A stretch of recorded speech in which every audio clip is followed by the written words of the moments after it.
सरकार हमको हमारे घर में, हमारी मस्जिदों में, हमारी खानकाहों में सही से नमाज नहीं पढ़ने दे रही है, वो क्या हमारा हित सोचेगी।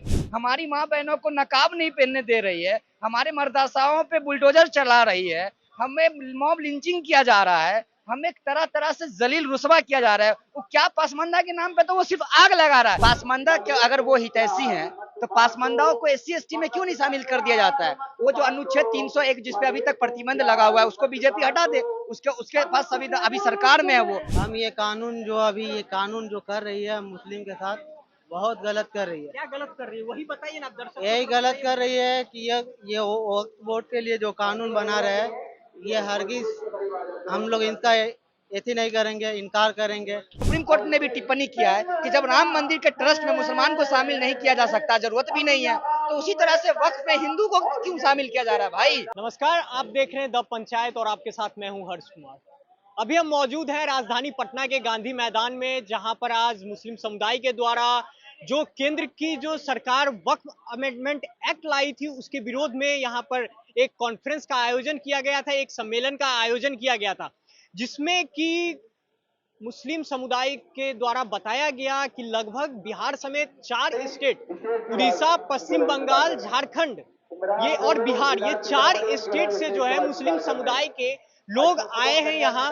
और आप पटना में देख सकते थे कि जहां जाते पूरा एकदम जो गंगा पथ है, मरीन ड्राइव है, यहाँ पर एक चींटी को भी ससरने तक का जगह नहीं था, मतलब इतना ज्यादा भीड़ था। और यहाँ एक वैश्य सम्मेलन भी था पटना के बापू सभागार में, लेकिन जो पटना गांधी मैदान में मुस्लिम समुदाय के द्वारा जो वक्फ के खिलाफ जो कॉन्फ्रेंस किया गया था उसमें गजब का हुजूम उमड़ा था। आप कहाँ से आए हैं? मैं दरभंगा से आया हूँ। अच्छा, दरभंगा से आए हैं। क्या नाम हुआ आपका? मेरा आतिफ नाम है। कहाँ कहाँ आए थे? इसी प्रोटेस्ट में आए थे। क्या है इसका मकसद, क्या है? इसका असल मकसद है जो मोदी सरकार, जो भारत की सरकार है, जो काला कानून लाई है, जो मुसलमानों पे थोप रही है कि आपको वक्फ बिल जो हम लोगों का वक्फ है उसमें अमेंडमेंट कर दिया गया है, जिसके हम लोग खिलाफ है। हम लोग एहतजाज कर रहे हैं, हम लोग कह रहे हैं कि इस काला कानून को वापस ले लो। आप पूछेंगे क्यों ले लो। ठीक, आप बता रहे हैं इसको काला कानून, लेकिन केंद्र की जो सरकार है उस वो तो बता रही है कि ये मुस्लिम समुदाय के हित में है, पसमानदा मुस्लिमों के हित में है। इससे जो मुस्लिम विधवाएं हैं या बच्चे जो है, जो गरीब मुस्लिम है उसके हित में है, तो फिर आप लोग इतना प्रोटेस्ट क्यों कर रहे हैं? इसको क्यों काला सर कानून? आपको पता होना चाहिए सर, हाथी के दिखाने के दांत अलग होते हैं, खाने के कुछ और होते हैं। मैं आपसे एक सवाल पूछ रहा हूँ, जो सरकार हमको हमारे घर में, हमारी मस्जिदों में, हमारी खानकाहों में सही से नमाज नहीं पढ़ने दे रही है, वो क्या हमारा हित सोचेगी। हमारी माँ बहनों को नकाब नहीं पहनने दे रही है, हमारे मदरसाओं पे बुलडोजर चला रही है, हमें मॉब लिंचिंग किया जा रहा है, हमें तरह तरह से जलील रुस्वा किया जा रहा है। वो क्या पासमानदा के नाम पे तो वो सिर्फ आग लगा रहा है ताकि मुसलमानों में शेख, सैयद, अंसारी जो ला करके आपस में इन लोगों को लड़ा दिया जाए, जबकि हम लोग सब एक हैं। हम ईमान हैं, हम एक अल्लाह, एक रसूल, एक ईमान को मानने वाले हैं। हमें तो आपस में कोई फिरका परस्ती है ही नहीं। भारत सरकार जानबूझ के हम लोग में फिरका परस्ती क्रिएट कर रही है ताकि मुसलमानों में आपस में आग लगा दिया जाए। अच्छा, ये वक्फ जो है, ये वक्फ शब्द का क्या मतलब है? थोड़ा हमारे दर्शकों को का बताइए। मतलब होता है कि अल्लाह के नाम पर दान की गई भूमि, लैंड। जैसे सपोज दैट आपके पास बहुत जमीन है लेकिन आपके पास औलाद नहीं है, कुछ नहीं है। अब आप कहे क्या कि मैं ये जमीन दान कर रहा हूँ अल्लाह के नाम पे, भगवान के नाम पे, ईश्वर के नाम पे, तो आपके मरने के बाद या आपके जीते जी उस जगह पे मस्जिदें बना दी जाती हैं, खानका बना दिया जाता है, मदरसा कायम कर दिया जाता है, हॉस्पिटल बना दिया जाता है, ताकि उससे गरीबों का, यतीमों का कुछ भला हो सके, मुसलमान वहाँ एक जगह होकर मस्जिद में नमाज पढ़ सके। उसका असल मकसद ये होता है। लेकिन उसमें आप इंटरफियर कीजिएगा, आप उसमें गैर मुस्लिमों को शामिल कर दीजिएगा मेंबर में, तो इसका क्या मतलब है भाई। सवाल यही है कि हमें। कहाँ से आए हैं चाचा? हम पूर्णिया जिला से पूर्णिया जिला से आए हैं। जी, कहाँ आए हैं यहाँ? वही वक्त कानून के विरोध में वक्त आए। कानून के विरोध में। क्या ऐसा है कि आप लोग इतना विरोध कर रहे हैं इसका? हम लोग जबकि देखिए, केंद्र की सरकार तो बोली है कि ये मुस्लिम के हितों में है, तो सही फिर विरोध बात इतना क्यों है? नहीं, ये तो मुसलमान को यानी कि गुमराह करने का यानी ये कर रहा है। अच्छा, किस ऐसा प्रकार से गुमराह किया जा रहा है?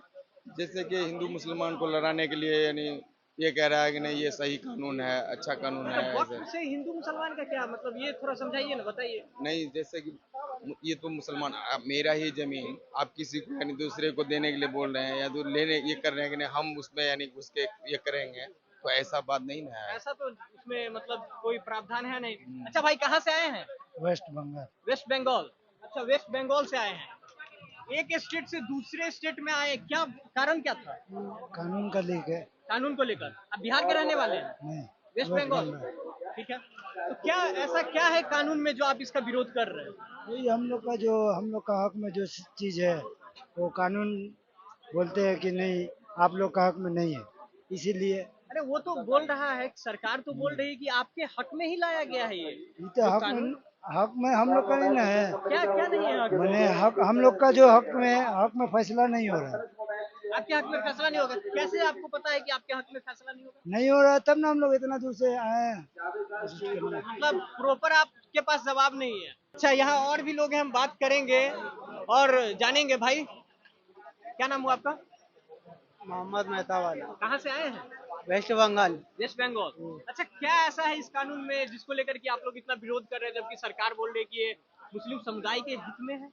हम ये कानून जो कर रही है मुस्लिम के साथ, बहुत गलत कर रही है। क्या गलत कर रही है वही बताइए ना, आप दर्शक को यही गलत बताइए। कर रही है कि ये वक्फ बोर्ड के लिए जो कानून बना रहे हैं, ये हरगिज हम लोग इनका एथी नहीं करेंगे, इनकार करेंगे, क्या है कि ये सही चीज नहीं है। बस इतना चलिए, आप एक अच्छे लगे बात करके बताइए कि ऐसा क्या है, मतलब प्रावधान इसमें क्या किया गया, थोड़ा विस्तार से बताइए ना कि जिसकी वजह से आप लोग इतना प्रोटेस्ट कर रहे हैं। सर सीधी सी बात है, शौक से तो कोई लोग आएगा नहीं।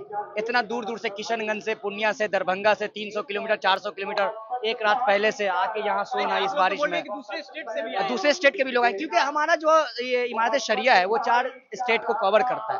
तो उसका असल मकसद क्या है सर, कि जो डर का माहौल है, मुसलमानों में एक डर है। भारत सरकार का इंटेंशन जो है ना, उस पर शक है कि उनका अगर, क्योंकि इनका पास्ट भी बहुत खराब रहा है, उसका इंटेंशन गलत है कानून बनाने का। जबकि सुप्रीम कोर्ट ने भी कहा है कि अरे भाई, एक बात बताइए, राम मंदिर के ट्रस्ट में मुसलमान को शामिल करने का क्या मतलब है? उसी तरह से वक्फ में हिंदू भाइयों को शामिल करने का क्या मतलब है? कुछ चीजें हैं जो फ्रीडम मिली हुई है। इसमें तो ये भी है ना कि हिंदू वक्फ को जमीन दान दे सकती है, तो हित में लगाना है सर ये पासमानदा के अगर वो हितैषी हैं, तो पासमानदाओं को SC ST में क्यों नहीं शामिल कर दिया जाता है? वो जो अनुच्छेद 301 जिसपे अभी तक प्रतिबंध लगा हुआ है, उसको बीजेपी हटा दे। उसके उसके पास अभी सरकार में है वो। जितने पासमानदा समाज के लोग हैं हमारे भारत के, उनको दलित समुदाय में शामिल करके आरक्षण का लाभ दे दिया जाए, तब हम समझेंगे कि पासमानदा के लिए आप बहुत बड़े हितैषी हैं। पासमानदा मुसलमान करके तो आप सिर्फ आप मुसलमानों में झगड़ा लगा रहे हैं। लेकिन सरकार का तो आरोप है कि वक्फ के नाम पर जो संपत्ति है, संरक्षित है, उसका तो कोई इस्तेमाल नहीं हो रहा। और सिर्फ सरकार नहीं, कुछ मुस्लिम संगठन भी है जो आपके इस प्रोटेस्ट का विरोध किया था, और उन्होंने कहा कि कुछ जो है यहाँ पर सिर्फ अपने दुकान बचाने के लिए इकट्ठा हुए। देखिए सर, अब मैं एक बात कहना चाहता हूँ। भाजपा जो सरकार में है, तो 100% में 100% वोट तो उसको भी नहीं मिला है। 100 में 100 लोग तो उसको भी लाइक नहीं करते हैं। तो लाइक डिसलाइक तो चलता रहता है, लोकतंत्र यहाँ, या बहुसंख्यक क्या चाहती है वो मैटर करता है। तो हमारी जमात में भी कुछ लोग अपने स्वार्थ के लिए, निजी स्वार्थ के लिए, सरकार में कोई मंत्री है, किसी को कोई पद चाहिए, आरोप है, उन लोगों का आरोप है कि आप लोग हाँ। अपने स्वार्थ की वजह से यहाँ नहीं, तो हमें कोई स्वार्थ नहीं है। हम उस तरह के लोगों की बात कर रहे हैं जो JDU में, जो बीजेपी में हमारे मुसलमान भाई हैं, जो वहाँ अपने स्वार्थ के लिए मंत्री बने हुए हैं, अल्पसंख्यक का कुछ चेयरमैन बन गए, कुछ बन गए, तो वो अपने निजी स्वार्थ के लिए आरोप लगा रहे हैं। लेकिन ये गरीब जनता, इनका क्या स्वार्थ है भाई? ये जो दूर दूर से किशनगंज से आई हुई है, पूर्णिया से आई हुई है, इन्हें एक डर है कि कहीं मेरी मस्जिदें न छीन जाए, मेरा मदरसा न छीना जाए। और है कि नहीं, क्या डर है जी आप लोग? यही ना डर है। किस लिए आप आए? आप पर क्या चाहिए सर? इदारा ए सरिया और मरकज खुदाम ने इसका विरोध किया। वो प्रोटेस्ट का इसलिए विरोध कर रहे होंगे क्योंकि उनका अपना निजी स्वार्थ सरकार से होगा, और सरकार की तरफ से लगाम लगा और दिया गया उनका आरोप है कि आप लोग अपने दुकान बचाने के लिए यहाँ पर इकट्ठा हो। किसी तरह का दुकान, इसमें पूछ लीजिए किन के पास दुकान है, कि उनको वक्फ की जमीन पे इनका दुकान चल रहा है। इनको एक डर है अपने समाज के लिए, कौम के लिए, जो इनको मिली हुई है जमीन, जिसपे मदरसा है, मस्जिदें हैं, ताकि इनसे छीना ना जाए। ये आप नजर घुमा के देख सकते हैं, इसमें कौन करोड़पति अरबपति सब आया हुआ है, कौन मंत्री है, बाहुबली है। यहाँ पे सब एक मामूली सा इंसान है जो बस ये चाहता है भारत सरकार से, भाई हमको जीने दो, हमें संवैधानिक रूप से जो हमें आजादी मिली हुई है, हमें रहने दो भारत में, हम इस भारत के बाशिंदा है, देश की आजादी में। लेकिन सरकार तो ये बोल रही है कि वक्फ का जो संपत्ति है उसको आपके हित में ही इस्तेमाल किया जाएगा। हम कर लेंगे ना सर, वो हम कर लेंगे, हमारी वही जमीन है, हम कर लेंगे। वही तो, आप उसमें इंटरफियर, आपका इंटेंशन गलत है ना। आप DM को बोलिएगा जांच करने के लिए, DM किसका आदमी होता है? DM एक प्रशासनिक सेवा में वो कार्यरत होता है, सरकारी आदमी होता है ना DM। कल के डेट में DM आएगा, कह देगा ये मदरसा, ये खानका, ये अवैध तरीके से बनाया हुआ है सर। तो कल आप मीडिया वाले भी दिखाइएगा कि अवैध तरीके से सब्जी बाग में बना हुआ मदरसा को ढा दिया गया। तो इसके बारे में इसको क्लियर कौन करेगा? तो सुप्रीम कोर्ट को भी डर है। सुप्रीम कोर्ट ने भी टिप्पणी किया है कि जब राम मंदिर के ट्रस्ट में मुसलमान को शामिल नहीं किया जा सकता, जरूरत भी नहीं है, तो उसी तरह से वक्फ में हिंदू को क्यों शामिल किया जा रहा है भाई? मतलब आप लोग को आपत्ति है कि हिंदू को क्यों शामिल किया? हाँ, आप हमको राम मंदिर का ट्रस्ट का चेयरमैन बना दीजिए। बाद बाकी जो संशोधन है उसमें कोई दिक्कत नहीं है। संशोधन में कुछ कुछ चीजें, हाँ, अगर इंटेंशन आपका सही है तो वेल एंड गुड, लेकिन आपका इंटेंशन सही नहीं है। सरकार तो बोल रही है कि इंटेंशन सही है। सरकार का इंटेंशन सही हो ही नहीं सकता, क्योंकि ये अल्पसंख्यक के विरोध में इनका कई तरह का कारनामा ऑलरेडी पहले भी हो चुका है। इसलिए सरकार आती जाती रहेंगी, देश रहना चाहिए, संविधान रहना चाहिए।